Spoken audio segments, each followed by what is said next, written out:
আমাদের সকল দর্শকদের উদ্দেশ্যে, কেন ঈশ্বর তার পুত্র যিশুকে সরাসরি এই পৃথিবীতে না এসে মানব রূপে পাঠিয়েছিলেন, যিনি কেবল সৎকর্ম ও সত্যের শিক্ষা দিতেন, কেন তাকে ক্রুশে কষ্টভোগ করতে হয়েছিল এবং তার রক্ত ও জল প্রবাহিত করতে হয়েছিল?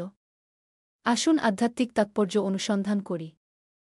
যিশু যদিও দৈহিক দেহ ধারণ করেছিলেন, তার রক্ত ও জল আমাদের থেকে ভিন্ন ছিল। যিশুর রক্তপাতের মাধ্যমে প্রভুর প্রেম প্রতিফলিত হয়। এটি আমাদের পাপের ক্ষমা, তার বাক্য অনুসারে কাজ করার ক্ষমতা এবং প্রকৃত জীবন লাভের সুযোগ করে দেয়া। আমাদের সেই ভালোবাসা কখনোই ভুলে যাওয়া উচিত নয়। যোহন 1:9-3-3-4 কিন্তু যিশুর কাছে এসে তারা যখন দেখল যে তিনি ইতিমধ্যেই মারা গেছেন, তখন তারা তার পা ভাঙ্গেনি, কিন্তু একজন সৈন্য বর্শা দিয়ে তার পা জোড়বিদ্ধ করল, আর সঙ্গে সঙ্গে রক্ত ও জল বেরিয়ে এল। প্রকৃত সন্তান লাভের জন্য ঈশ্বরের দূরদর্শিতার সবচেয়ে গুরুত্বপূর্ণ ভিত্তি ছিল যিশুর ক্রুশবিদ্ধকরণ, কারণ এটি মানুষের মুক্তির জন্য ঈশ্বরের পরিকল্পনা পূরণ করেছিল। এটি ইতিহাসের একটি গুরুত্বপূর্ণ মাইলফলক ছিল যা ঈশ্বরের অটল প্রেমকে প্রদর্শন করেছিল। যখন আমরা ক্রুশের দূরদর্শিতা বুঝতে পারি এবং আমাদের হৃদয়ে বিশ্বাস করি, তখন আমরা দারিদ্র্য এবং অসুস্থতার মতো সমস্যাগুলি কাটিয়ে উঠতে পারি এবং স্বর্গে অনন্ত জীবন লাভ করতে পারি। আসুন দেখি কেন রোমান সৈন্যরা যিশুর পা ভাঙেনি এবং তার পায়ের পাশ দিয়ে বিদ্ধ হওয়ার তাৎপর্য কী, যার ফলে রক্ত ও জল বর্ষিত হয়েছিল। যেদিন যিশুকে ক্রুশবিদ্ধ করা হয়েছিল সেদিন ছিল শুক্রবার, বিশ্রামবারের আগের দিন। ইহুদিরা শুক্রবারকে শনিবার পবিত্র বিশ্রামবারের প্রস্তুতির দিন হিসেবে বিবেচনা করত। তাই তারা ক্রুশে মৃতদেহ রেখে যেতে পারত না। তারা পিলাতকে ক্রুশে বিদ্ধ ব্যক্তিদের পা ভেঙে মৃতদেহগুলি অপসারণের জন্য অনুরোধ করেছিল। অনুমতি পাওয়ার পর রোমান সৈন্যরা প্রথমে যিশুর পাশে ক্রুশবিদ্ধ দুই ব্যক্তির পা ভেঙে দেয় যাতে তাদের মৃত্যু দ্রুত হয়। যোহন 1:9-3-3 পদে লিপিবদ্ধ হিসাবে তারা নিশ্চিত করে যে যিশু ইতিমধ্যেই মারা গেছেন এবং তার পা ভাঙেননি। এখানেই ঈশ্বরের মহান দূরদর্শিতা নিহিত। যিশু ছিলেন নির্দোষ এবং পাপহীন। যাই হোক, মানবতার মুক্তির জন্য আইনের অভিশাপ বহন করার জন্য যিশুকে কাঠের ক্রুশে ক্রুশবিদ্ধ করা হয়েছিল। যিশুকে তার নিজের পাপের কারণে ক্রুশবিদ্ধ করা হয়নি। আধ্যাত্মিকভাবে রোমান সৈন্যরা যিশুর পা ভাঙতে পারেনি। ঈশ্বর গীতসংহিতা 3:4-2-0 পদে লিপিবদ্ধ বাক্যগুলি পূর্ণ করেন। তিনি তার সমস্ত হাড় রক্ষা করেন, তার একটিও ভাঙা হয় না, নিশ্চিত করে যে যিশুর কোনো হাড় ভাঙা হয়নি। ঈশ্বর গণনাপুস্তক 9:1-2 পদে বলেছেন, তারা সকাল পর্যন্ত একটি মেষশাবক রাখবে না এবং তার একটিও হাড় ভাঙবে না। নিস্তার পর্বের সমস্ত নিয়ম অনুসারে তারা তা পালন করবে। ঈশ্বর যাত্রাপুস্তক 1:2-4-6 পদে কোনো হাড় ভাঙার নির্দেশও দিয়েছেন। এটি একটি ঘরেই খাওয়া উচিত। তুমি এর কোনো হাড় জন্মাবে না এবং ভাঙ্গিও না। মেষশাবক যীশুখ্রিস্টকে প্রায়শ্চিত্ত বলিদান হিসেবে প্রতীকী করে। যেমন একটি মেষশাবক মানুষের ব্যবহারের জন্য তার দুধ, মাংস, পশম এবং চামড়া দান করে, যিশু আমাদের এত ভালোবাসতেন যে তিনি নিজেকে শান্তির বলি হিসেবে উৎসর্গ করেছিলেন। যোহন 1:9-3-3-4 পদ আমাদের বলে, কিন্তু যিশুর কাছে এসে যখন তারা দেখল যে তিনি ইতিমধ্যেই মারা গেছেন, তখন তারা তার পা ভাঙল না। কিন্তু একজন সৈন্য বর্শা দিয়ে তার পা জোড়বিদ্ধ করল, আর সঙ্গে সঙ্গে রক্ত ও জল বেরিয়ে এল। ঈশ্বরের স্বভাব থাকা সত্ত্বেও যিশু নিজেকে সমান মনে করেননি। বরং যিশু নিজেকে মানুষের সাদৃশ্যে শূন্য করে একজন দাসের রূপ ধারণ করেছিলেন। যিশু ক্রুশে নিষ্পাপ অবস্থায় মারা গিয়ে মানুষের মুক্তির পথ খুলে দিয়েছিলেন। তার জনসাধারণের পরিচর্যার সময় যিশু চিহ্ন ও আশ্চর্য কাজ করেছিলেন, বন্দীদের মুক্ত করেছিলেন এবং অসুস্থ ও দুর্বলদের সুস্থ করেছিলেন। যিশু রাজ্যের সুসমাচার প্রচার করেছিলেন, প্রায়শই উপযুক্ত খাবার বা বিশ্রাম ছাড়াই থাকতেন এবং আরও আত্মাকে বাঁচানোর জন্য প্রায়শই পাহাড়ে প্রার্থনা করতেন।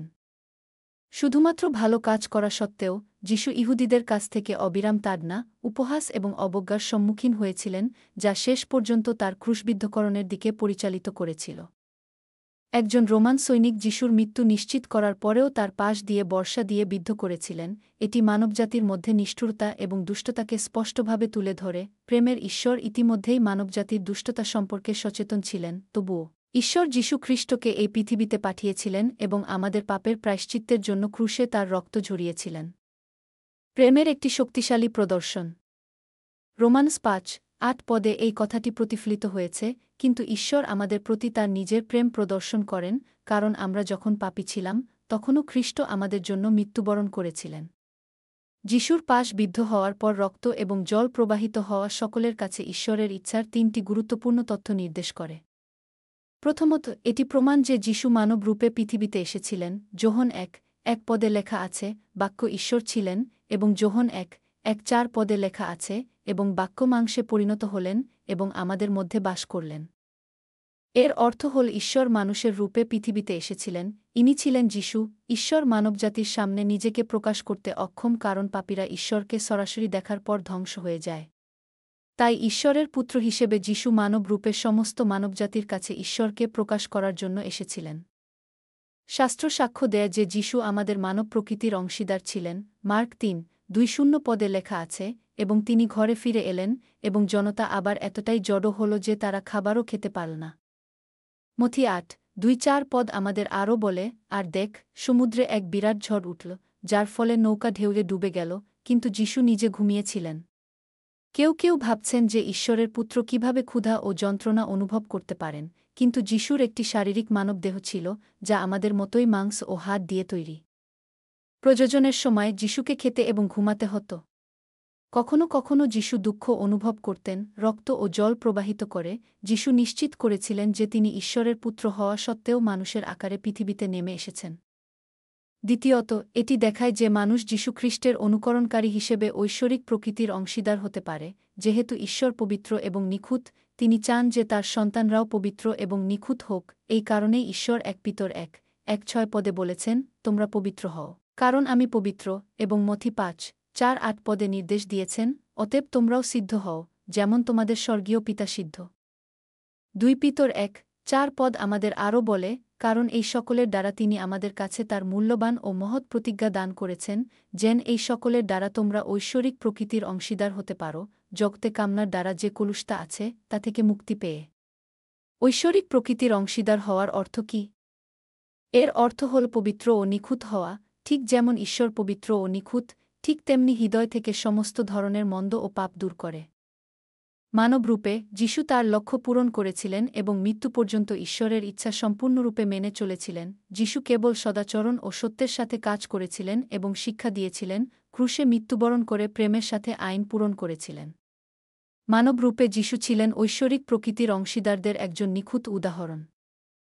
আমরাও সমস্ত দুষ্টতা ত্যাগ করে এবং পবিত্রতা ও বিশুদ্ধতা ধারণ করে ঐশ্বরিক প্রকৃতির অংশীদার হতে পারি। নিজেদেরকে ন্যায্যতা প্রমাণ করা বা দুর্বলতা এবং কাজ সম্পাদন না করার জন্য অজুহাত তৈরি করা অসম্ভব।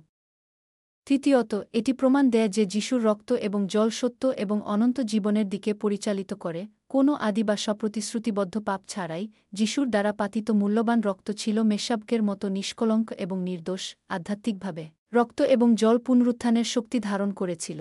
যদিও যিশু আমাদের মতো একই মাংস ধারণ করেছিলেন, তার রক্ত এবং জল সম্পূর্ণ আলাদা ছিল। যিশু খ্রিস্টের পবিত্র ও মূল্যবান রক্তের মাধ্যমে, যিনি নিষ্কলঙ্ক, আমরা পাপের ক্ষমা পেতে পারি, প্রকৃত জীবন পেতে পারি এবং অনন্ত জীবনে পুনরুত্থিত হতে পারি। যিশুর দ্বারা বর্ষিত জল ঈশ্বরের বাক্যের জীবন্ত জলের প্রতিনিধিত্ব করে।